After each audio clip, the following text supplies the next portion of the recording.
Welcome to our channel.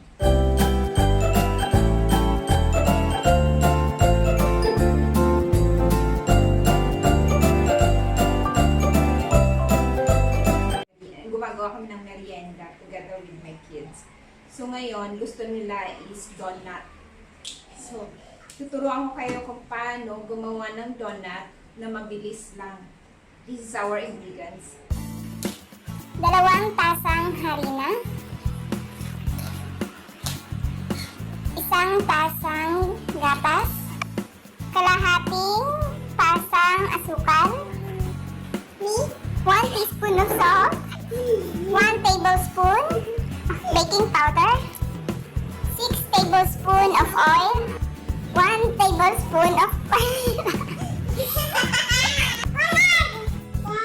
So ngayon, sila yung tutulong sa akin kung paano gumawa ng donut. Si Daddy Sam wala. Nag-grocery siya, wala na mga ingredients. So, let's start. Okay, let's start. Yung mga dry ingredients, flour,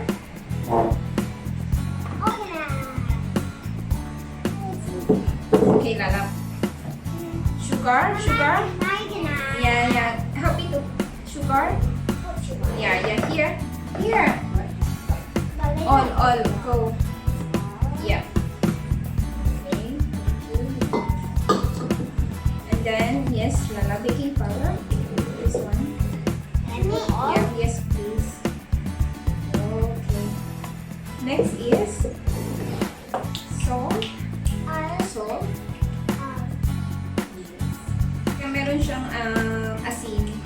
Kasi siya yung nagbabalance ng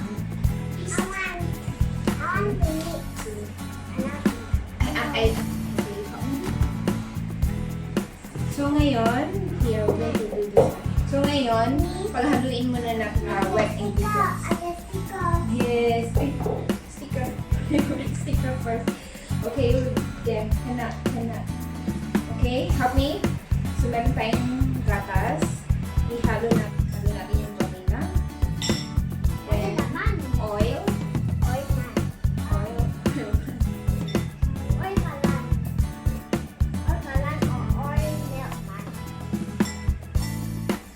And then, yung itlog natin.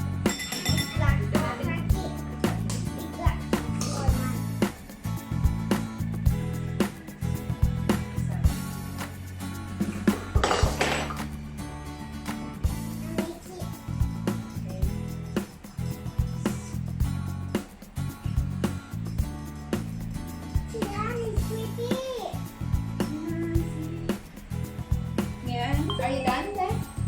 Okay. Thank you.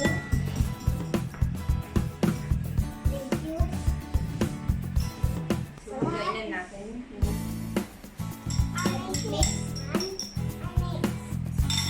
I'll do it.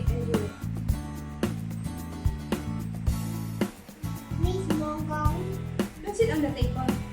I know.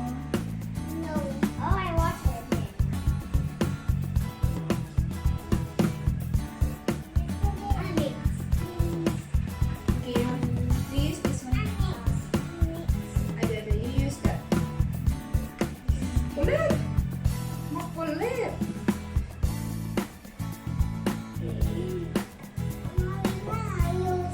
Which one? Again.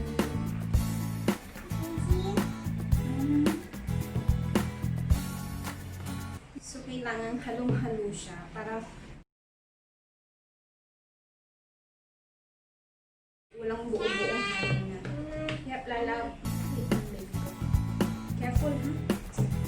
So, ngayon okay na siya. So, papainit tayo ng pan. Bawasan rin tayo. Gamit ako ng and then spoon.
kapag nag-brown na siya, luto na siya. So, okay na po.